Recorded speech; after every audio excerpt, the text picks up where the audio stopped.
Ce qui manque à la télévision, ce sont les vrais débats avec des invités qui savent vraiment de quoi ils parlent, qu'on ne voit pas ailleurs.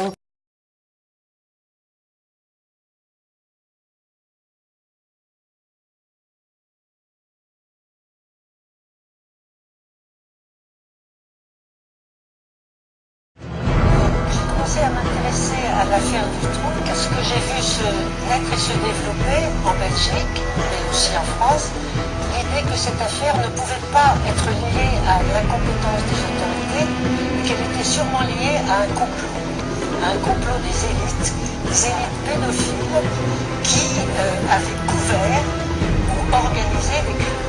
J'ai vu par exemple une certaine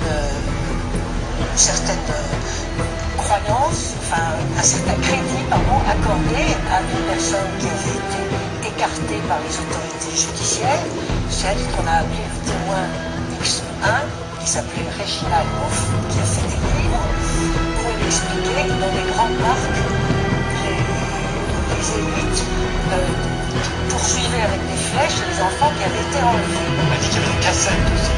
Une cassette qui avait le droit des Belges. Une cassette qui avait le droit des Belges. Il y avait Baudouin, Albert, un imaginaire qui a explosé et qui ressemblait beaucoup aux anciennes affaires de sorcellerie. Et je pense que là, je ne vais pas être très populaire dans cet homme-homme. Auditoire, mais je vais dire que je pense qu'on peut peut-être revenir un peu dans qu'est-ce qui fait un serial killer comme ça.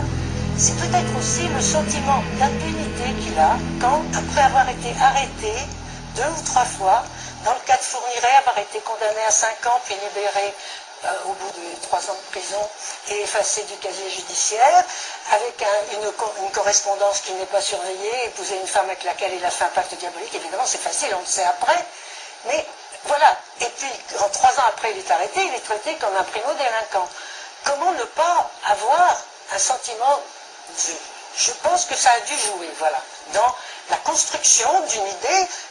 Vous parliez de défi à la loi, mais la loi, elle ne sait pas... Bon, moi, je ne suis pas pour mettre tout le monde en prison parce qu'il pourrait être dangereux, mais je pense quand même que si on appliquait simplement les règlements qu'on a faits, si on ne mettait pas de la bonne conduite à tout le monde, et Fourniret en prison, il était parfait, ce serait peut-être plus réaliste. Et on aurait peut-être moins de... Si vous voulez, à ce moment-là, on aurait peut-être moins la possibilité que la démagogie se fasse jour. Il faut éviter de tomber dans les fantasmes des peines... Pas de fantasmes. Mais si, moi j'en parle. Des peines qui durent une éternité, des peines qui sont appliquées jusqu'au bout. Il donne à 5 ans, il sort au bout de 3 ans. Non, pourquoi? Non. C'est des la même peines chose qui sont avec appliquées Dutroux. jusqu'au bout parce qu'on s'imagine que c'est comme ça qu'on va régler tous les problèmes. Mais si vous allez dans une prison, si vous êtes gardien de prison, si vous vivez réellement ce qu'est la détention, vous sauriez qu'on ne peut pas garder les gens jusqu'au bout de leur peine parce que c'est la négation de la peine. Une peine, c'est quelque chose, je suis désolé d'en parler comme ça, mais c'est quelque chose de vivant. Et c'est quelque chose qui accompagne la personne qui est en prison. Donc si vous ne donnez aucun espoir à la personne qui est détenue, vous transformez ces gens-là en désespérés. Et si vous ne donnez même aucun espoir, même là aussi, si je dois être impopulaire, ça m'est égal, si vous transformez des gens qui sont condamnés à perpétuité en des gens qui seront effectivement détenus jusqu'au bout de leur vie, vous les transformez en fauves et vous transformez les prisons en bombes. Voilà. Alors si c'est ce que vous voulez... Non, mais moi, excusez-moi, monsieur, mais là, je parle ces peines auxquelles Dutroux, dans son premier procès, était condamné, ou Fourniret dans son premier round avec la justice, qui était d'ailleurs un second, elles n'étaient pas si énormes que ça.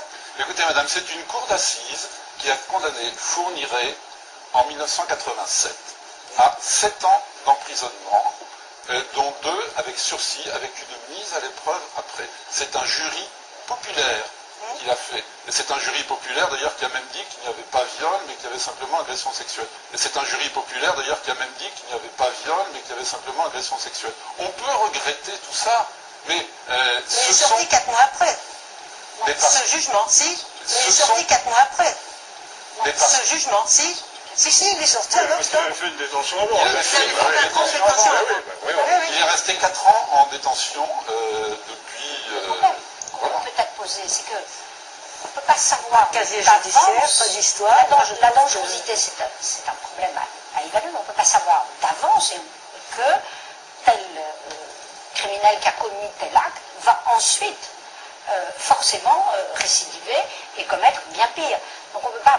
On a l'impression que le fichier des incidents bancaires d'une personne est tenu avec plus de soin que le fichier des mêlés avec la justice. Le fichier des incidents bancaires d'une personne est tenu avec plus de soin que le fichier des mêlés avec la justice. C'est ça que je veux dire. C'est quand même Parce que l'histoire des disparus de Lyon, qui est une histoire emblématique des faillites non seulement de la justice, mais de la police, de la gendarmerie, ce qui revient au même.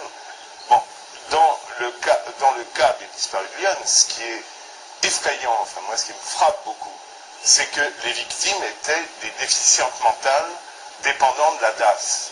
Donc ça n'intéressait personne. Bon, le gendarme Jeanbert, qui a fini par se suicider, comme chacun sait, deux balles dans la tête tirées de 2 angles différents, et on a retrouvé sa carabine à 1 mètre de lui, ça n'a pas empêché les experts de conclure au suicide. Bon, dès 1988, et même je crois encore auparavant, Jeanbert avait identifié Émile Louis. Mais comme ces victimes qui étaient des pauvres filles, sans famille pour la plupart, qui dépendaient de la DAS, ça n'intéressait strictement personne. Et on a mis 10 ans avant d'arrêter, un peu par hasard d'ailleurs, parce qu'il avait commis d'autres sévices sexuels. Et Jeanbert, on l'a littéralement massacré, d'abord moralement et professionnellement, et ensuite on l'a probablement assassiné, puisque les dernières expertises prouvent que c'est un assassinat. Si on prend l'affaire de Toulouse, on se trouve sensiblement dans le même cas de figure. Bon, ok, il y a un monstre qui est en prison, mais les victimes étaient effectivement des gens pas intéressants pour la morale générale. Mais à partir du moment où elles ne sont pas intéressantes, où c'est des putes, des travelots, des gens qui n'intéressent pas grand monde, tout ce qu'elles disent devient une accumulation de mensonges et de déni. Or, c'est pas complètement ça, la vérité. Et on a vu effectivement un certain nombre de notables s'en sortir admirablement, puisqu'on a même consacré des films à grands frais pour expliquer qu'ils étaient pour rien dans toute cette histoire.